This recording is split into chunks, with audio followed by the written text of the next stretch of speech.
Hello everyone and welcome. I'm here with emlyon Business School and we're going to be talking about the MSc in Healthcare Innovation and Data Science. In order to do so, I have the pleasure to welcome three guests of honor: the Academic Director, Shelly Malik, and Bruno Versavel, the head of HITS, Healthcare Innovation Technology and Society Institute. He's also a professor of industrial economics at emlyon Business School, and Dr. Jan Denawi, who is an actual student in this MSc.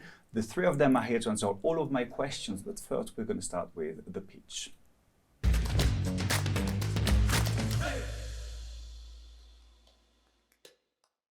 The pitch, Shelly, is a 60-second talk in which you will have to introduce the MSc. Are you ready? Yes, I am. Then we're all listening. So the Master of Science in Healthcare Innovation and Data Science is a multidisciplinary program which has been designed to address the growing need for digital transformation within the healthcare sector. The program offers advanced training in the management of innovation, which means the designing of new products for healthcare, designing of new services for healthcare, introduction of new digital technologies within the healthcare systems, as and when needed within the various organizations of the healthcare sector. Our students are going to gain a deep understanding of the healthcare ecosystem, learn the technical aspects of healthcare innovation, and advance their skills in data science, analytics, and artificial intelligence. It's a 2-year program. It's delivered in Lyon with an international term in Shanghai. Right, thank you very much for that. Well, it was 10 seconds left, so almost the perfect timing. How to get in, that's the question we're going to answer through the admission.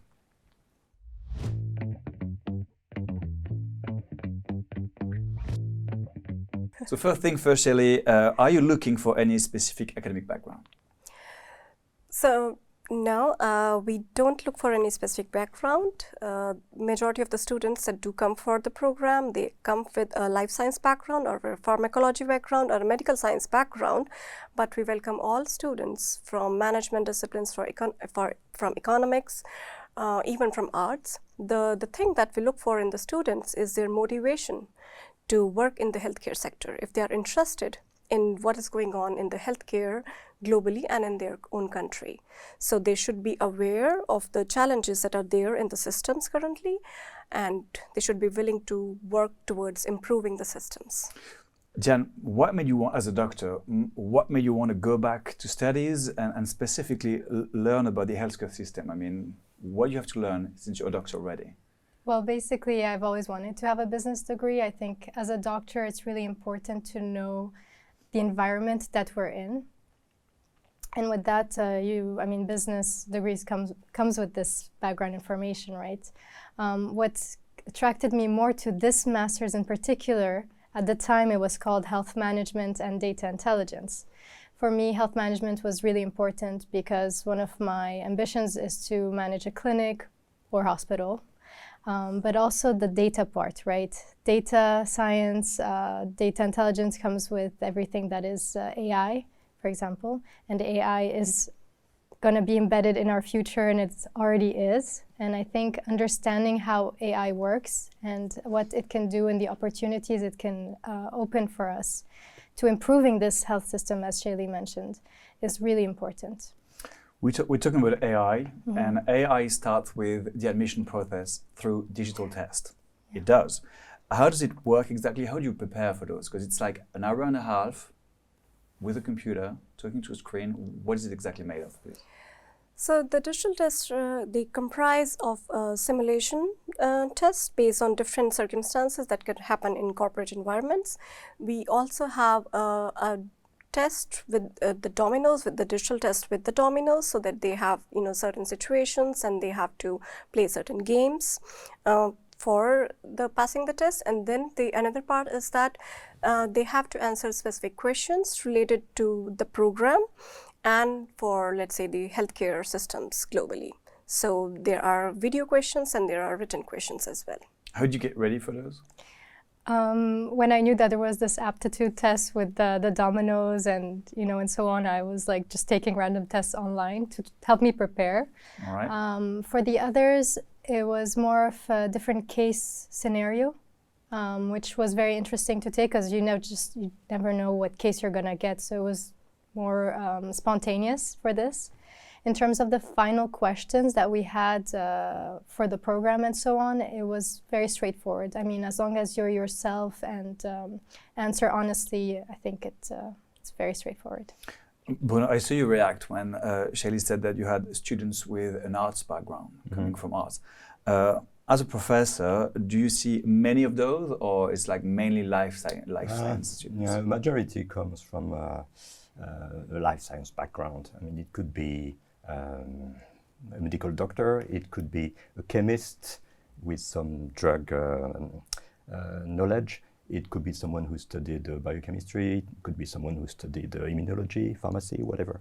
But we have a few students who studied management and economics, and they are okay. Actually, they are doing quite well. It was not my expectation initially a few years ago when we started hiring them. I thought it would be possibly a problem, but I was wrong. I'm happy to have been contradicted here. The thing is that what we need is someone, a student who has really the willingness to start a career in that domain, and some of them have been thinking about it for a while, so they already have some experience in that domain. And when they arrive, they are not completely naive. I mean, they know already a lot about the industry or what they might do in that healthcare environment, which is very vast, and there is room for everyone. But of course, we remain very selective, so we will admit students with no scientific background who can demonstrate that they are serious about it. Through the digital test, they can do that? Yes, and through their dossier. I mean, of course, we take a lot of time looking at their dossier. So if there is nothing specific about the healthcare domain or the biopharma industry or data science, it's not an asset. All right. Last question. It's a very student's question. So you have several rounds of admissions. When is it best to apply? I believe the best time to apply would be in the first session, because the students can then be eligible for the early bird discount also. Yeah. And if they wait quite long to apply within the session, it can also happen that we exhaust all the places, especially for the second year of the program. So I believe the best time would be to apply at the start, or it can also happen that you can apply a little bit towards the middle of the admission session, so that you have attended several webinars for the program. You can reach out to the program team if you have specific questions in terms of is the program suited for you, and what would be the employability options after the program. So that's why we have 9 admission sessions, but it's always good to apply early so that you reserve your seat. So the sooner the better, and even if it's not the sooner, you still have a chance. Maybe the first cliché that we debunked is that you don't necessarily need to be a doctor to apply. What about the other ones? Well, let's discover that through the clichés.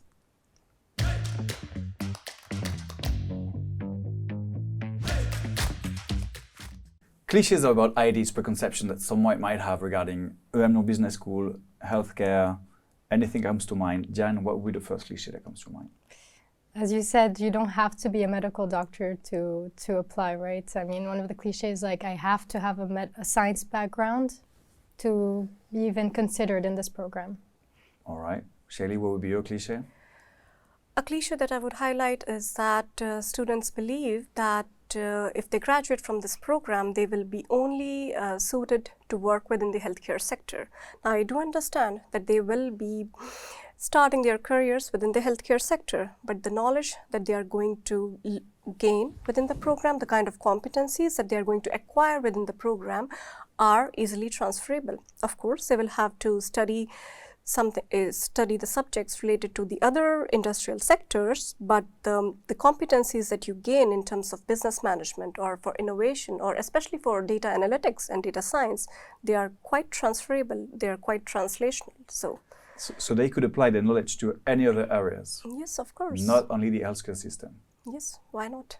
I don't know, I'm wondering. That's what I'm asking. But I guess, because you said that you're looking for people who have the motivation to change the healthcare system, but not necessarily. It could be anything else if they wanted to, even though they will have they will be tainted towards those areas. This is true. Bruno, what would be your cliché? I like the question.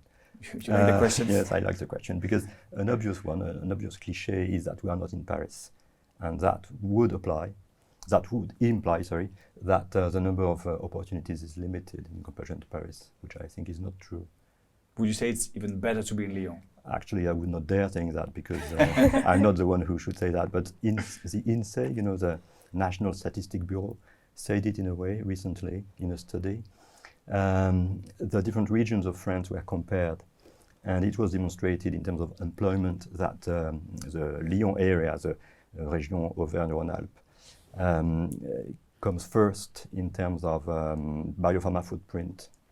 Ile-de-France Paris is number 2 and Normandy is number 3, because simply the pharma industry, the healthcare ecosystem is very strong around Lyon for simple reasons. There are big pharma companies starting from Sanofi Vaccines, whose headquarters are in Lyon, and the largest manufacturing facility in Europe actually is in Lyon. And emlyon, the business school, is located in the so-called bio-district where you have these headquarters. You have also the headquarters of Boehringer Ingelheim for animal health, the global headquarters, and that's important in a One Health perspective. You have national headquarters like for Viatris, and of course you have bioMérieux, which is everywhere in Lyon. It has been there for more than a century. And in addition to that, you have a very strong ecosystem with many biotech units. Some of them are extremely successful. 2 of them were recently taken over by Eli Lilly and by AstraZeneca. You have others which are thriving and quite visible in the media, like Mad Pharma, like Osivax. You have a very strong Centre Hospitalier Universitaire, which is extremely innovative. And all these organizations are located in the same area where the school is. In addition to that, we have international organizations, which are quite well known. We have IARC, International Agency for Research on Cancer, which is the global agency for cancer of WHO. And recently, the so-called WHO Academy started its activity literally down the road. The WHO Academy is the global training and education center of WHO. And of course, we have strong connections with them. So all this environment is extremely favorable to students who are looking for internships and who are looking for a job, actually. I think I'm convinced. I think the facts are speaking for themselves. Okay. You said you can't say that Paris is not as good, but well, the facts are just saying that it's really good. Yeah, the thing is that Lyon is one of the health hubs in Europe, alongside Cambridge or Copenhagen or Basel.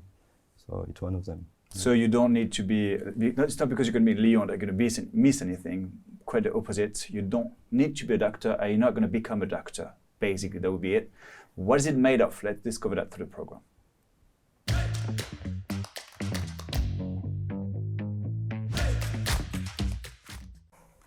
My question is, how is the healthcare management different from any other kind of management? That would be to you, Dia. How is it different? Yeah. I can only speak with the courses I've taken, but all the courses we've taken are actually pretty much, I would say, as up-to-date as possible, so as accurate as possible, right? In most courses, we learned a lot about how to properly do, management and so on, and through projects. A lot of the things that we did was very hands-on. So it was mostly like theoretical for a few days, and then directly we had a project to work on. And with that really trained us not only to, present properly, but also research about the topics and to dig deep into them. So we had this style, and then we also looked at the data side, and also how to analyze the data, what to look for, step by step. We also took a Python class, which is coding, which I never thought I would actually take. It was quite interesting to learn how to do. So that was completely new? Yes. From scratch? From scratch. It was completely beginners, and it was really, really nice to actually learn about it, because I actually never So now you can say you know how to code? It's not, I would know how it's done, basically. How it works, or you understand it better. Yeah. Could you name maybe one classes or one teacher that you had no idea before applying that you would meet? Or the kind of courses that really surprised you? Ooh. Weirdly enough, the one course I have in mind was interacting with AI. because in this course we really looked at the possibilities of what you can do in terms of programming. I mean, in one of the classes we started going even deeper into how to code and coding the computer to actually talk with us and I don't know, play music or take pictures just on command, and that was really fun. So by interacting with AI, you learn how to speak with AI, basically, or is that what it is? Something like that. Something like that? Yeah. Okay. What's the link between HITS, that you're president of, and the program that you are presenting today? What's the link between the two of you? Maybe that's for me. HITS is an organization that coordinates all healthcare-related activities at the emlyon. So we deal with education, research, and what we call outreach. So we kind of we give some support to programs like HITS, Healthcare Innovation and Data Science. This opens new opportunities for students, like connections with the industry, connections with clinical trial sites, connections with hospitals. We organize a lot of activities that would not have been there without HITS, like conferences. In June, we organized a conference on AI in drug discovery and clinical development. And we had contributors, more than 20, from all over the world. And of course, it was strongly connected to what students are interested in, because we were exactly at the crossroads of healthcare innovation and artificial intelligence, so data science. We also give students opportunities to take part in extracurricular activities. We're part of a network which is called ENCHI, European Network on Climate and Health Education, which is a network of medical schools, and the only non-medical school which is involved in that European network, which is backed by all big pharma companies and WHO, is the emlyon, because we sit at the advisory board. And recently, a few days ago actually, ENCHI organized a meeting in Lyon, because Lyon, geographically speaking, is very central in Europe. So they organized a 2-day meeting at the WHO Academy, and it gave the possibility to some students, I think there were 6 involved, to take part in conversations on how to combine decarbonization and healthcare activities. And students of this generation are extremely interested in such aspects. Yeah, it was one of my questions as well, because you have data science, you have healthcare. It's 2 very sensitive subjects, health and data science. Is there some kind of a philosophical approach for responsibility? 2 things. I think we are very pragmatic first. I mean, it's part of the equation that we are very pragmatic. Nowadays, you cannot talk about healthcare activities without AI. I mean, it's everywhere. At the discovery stage, at the pre-clinical stage, in clinical trials, in manufacturing, in commercialization aspect, it's everywhere. So actually, you cannot be interested in starting a career in healthcare innovation without being good at what it means to deal with data. So it's very pragmatic. Well, in addition to that, of course, ethics is everywhere in that domain. I mean, maybe it relates to the question you asked previously about does it make a difference to manage in the healthcare domain? Yeah, what's the main difference when it comes to management? I mean, it's I think part of the answer relates to ethics, or maybe the motivation everyone has in that domain. I mean, of course, in a business school, we talk to all kinds of individuals who are working in all kinds of activities, and there is something specific in healthcare. Everyone has the feeling that one takes part in something which is bigger than us, and that there is an impact associated to even the very minor things we are doing, because in the end, everyone has in mind the patient. And this is something which is, I think, shared by everyone in the biopharma industry and in other organizations that deal with healthcare. Shaylee, Bruno said that it was not in Paris, but it was in Lyon, but it's not only in Lyon, it's also in Shanghai. Yes. Why is that important to have like 2 different locations? And why those 2 specifically? I mean, Lyon, we know why, but why Shanghai? So Shanghai, we have chosen Shanghai as a destination for the international term because of the technical advancements in China. They are at the forefront of innovation, digital innovation, and of course that applied to the healthcare sector as well. So we focus on China because first point is the digital innovation, and the second point is that it is one of the largest healthcare systems in the world also. So that's why it's quite interesting to study how innovation can be applied to such a large population, and how the technology is being adopted. So what we do when we go to Shanghai is that we study what are the healthcare systems in China. We go to different universities, to different academic research centers or pharmaceutical companies to see how the application of the digital technologies is currently being done over there. So it's a very informative, it's a very exciting time for the students as well, and it's a completely different cultural environment, so they also enjoy that kind of difference as compared to Europe or wherever they are coming from. So it's quite international, it's multicultural, it's exceptional. Are you looking forward to go to Shanghai? I went. You went already? It was amazing. How was it? What you learned there? So much. I mean, it was completely an eye-opener. First of all, I never thought I would go to China. That's one thing. But actually getting there was very, very, very interesting.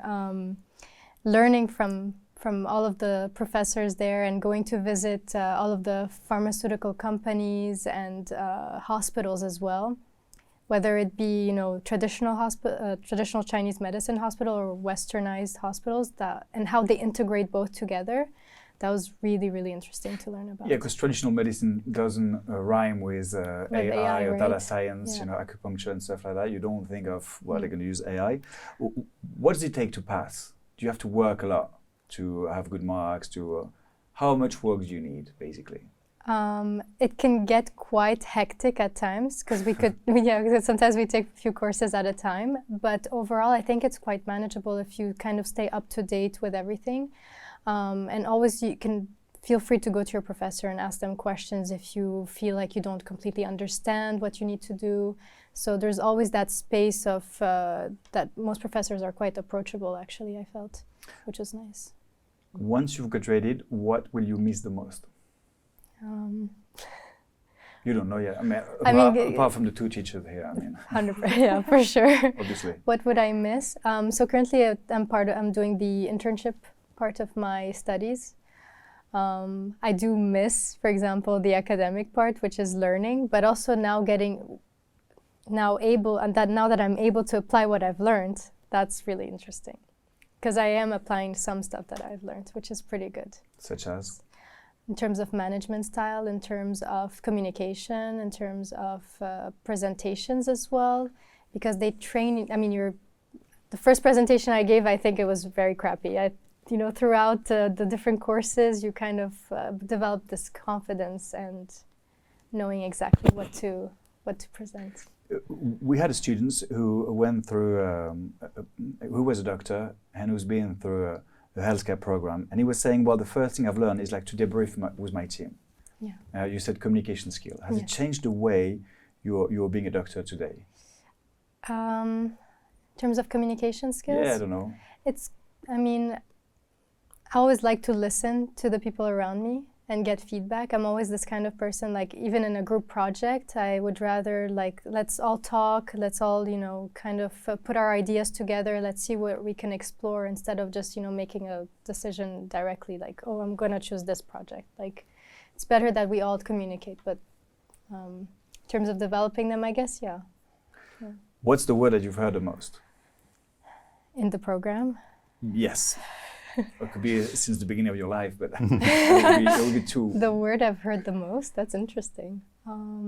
Probably innovation. And AI, and just how to, advance things. And what the lesson that you've learned, the life lesson that you've learned? The world is changing very fast. Right. And if we're not able to, hang on, then we risk kind of falling behind. And I think you can apply that to your knowledge with AI. If companies don't start kind of adapting themselves, they will fall behind. Then that's what I've noticed. And Shelly, one last question before we move on to after. We know what life lessons Shelly has learned, but what life lessons do you want your students to learn through this program?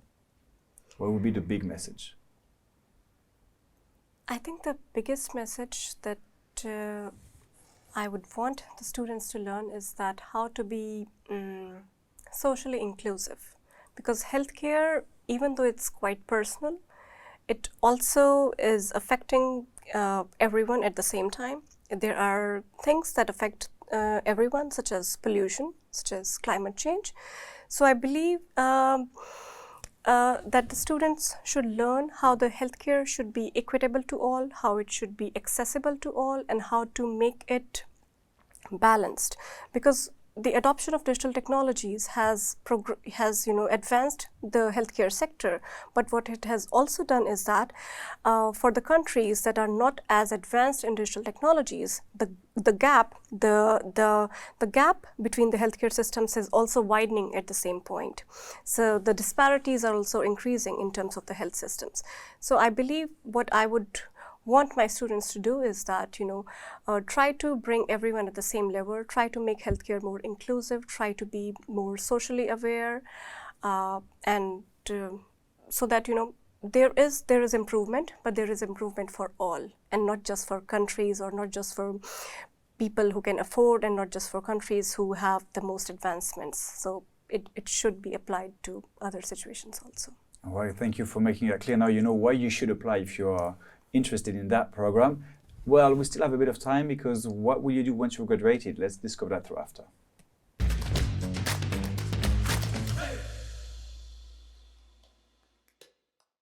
Bruno, you named some companies, Biomerilleuse, and I'm not going to rename all of those, but who are the employers of this MSc? Are they all the one you named employers? Are there more than that? More than just Lyon companies? The companies I mentioned are not only Lyon companies. They are Lyon companies in the sense that they are rooted there, or they have some facilities there, but they are usually global companies. So we have quoted a few, but you could look at the top 20 big pharma companies, and they are recruiting some of our students. But beyond that, the healthcare domain is larger than the biopharma industry. So some of them are interested in starting consulting activities. So the big consulting firms usually have a department that is specializing on healthcare. So they are recruiting our students. Some others are interested in running clinics or hospitals, and this makes sense all over the world.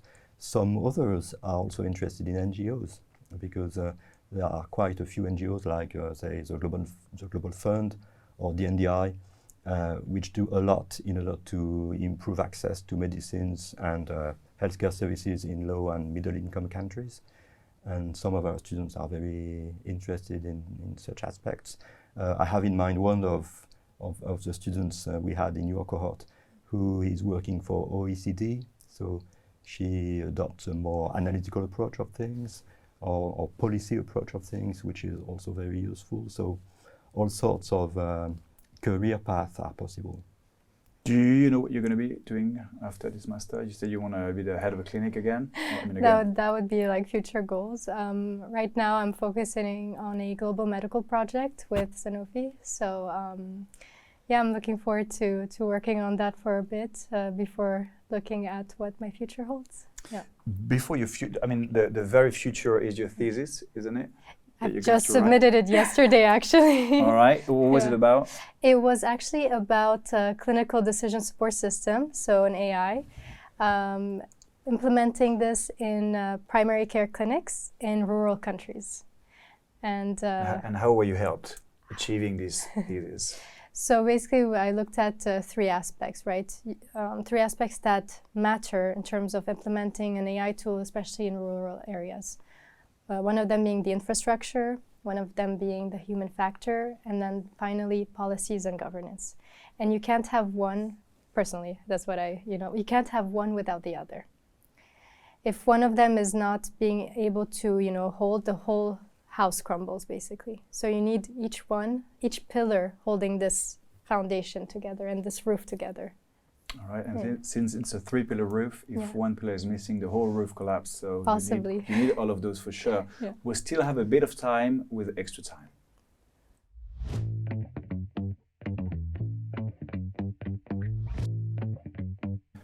we still have a bit of time to, let's say something we haven't said already, maybe highlight something we've said, we've mentioned. Lyon is not Paris, but really, does it matter? No.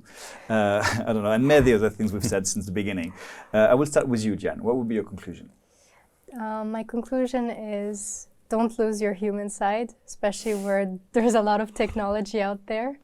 Always stay true to, empathy and listening and collaborating. We're humans at the end, and I think taking that into account and, what we do is, for example, in the healthcare industry is for the patient, so taking them into account is really important. Yeah, that would be a good conclusion, a very good one. Bruno, what would be your conclusion? I would say, if you are ambitious and humble, does it exist? Why not? I think it does. If you are prepared to work hard and have fun, because learning is something which is fulfilling and actually provides a lot of pleasure if you do it properly. If you are interested in starting a career in the biopharma industry or in other healthcare organizations and do the right thing for patients, you are very welcome. That's what I would like to say. All right, thank you. And for you, Shelley, what would be the very last word? So I believe I would want to add that, if you want to work in a fulfilling career, if you want to be at the forefront of medical advancements, technological advancements, the HITS program is a great way to enter into the pharmaceutical industry, into the medical devices sector, into the healthcare sector in general. You will meet tons of interesting students from different backgrounds, different academic backgrounds and different cultural backgrounds. It is quite an intensive program, but it's I would say it's quite rewarding when you see that how much you can contribute to the healthcare systems worldwide and try to improve the outcomes of the healthcare. All right, thank you to the three of you for answering all of my questions. I think I might quote you to end this conversation. This MLT in Healthcare Innovation Data Science equips you with the skills to transform digital health, public health, and biomedicine through data-driven innovation. It will also prepare you to create meaningful impact across the global healthcare ecosystem. But also, the life lesson you will learn is how to be more inclusive, and that's a great one. If you're interested in that, emlyon Business School, thank you for watching, and I hope to see you soon.